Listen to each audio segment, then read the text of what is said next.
Felei, Mari Pupeñi, Mari Pulamien. Tefachi Pichinengo Mazmeu, les quiero explicar y contar de la manera más fácil posible una conjugación que está en modo imperativo, ¿ya? O una voz de orden o voz de mando. Y es la conjugación ñe, una conjugación ñe, como dice ahí. Y esta es una orden o voz de mando hacia segunda persona, hacia tú o hacia usted o vos, ¿ya? Entonces si tengo, por ejemplo, el verbo kupan, que es venir, yo voy a decir kupañe, kupañe, ven o venga, ¿cierto? Entonces si tenemos el verbo al-kutun, que es escuchar, voy a decir al-kutuñe, escucha, ¿cierto? Usted o tú, escuche.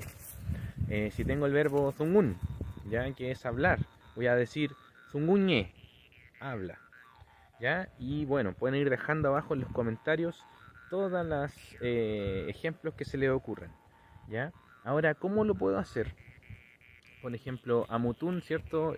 Irse. Amutuñe, ándate, ¿cierto? Me acordé de esa también. Cuando uno dice a la persona, compañe, pase acá, entre acá, ¿cierto? Felei, y bueno, ¿cómo negamos? Porque pensamos a lo mejor que todas las negaciones son con la. No.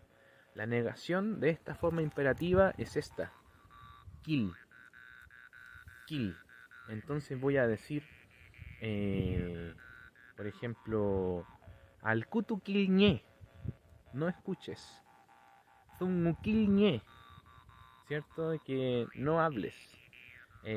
Con kilñe, no entres. Entonces ahí tienen con puche la conjugación imperativa hacia eimi o hacia tú o usted. ¿Y cómo la negamos? Con kill.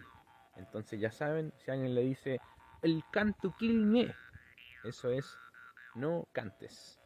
Peucayal, pupeñi pilamien, peucaliainca, nengo más no.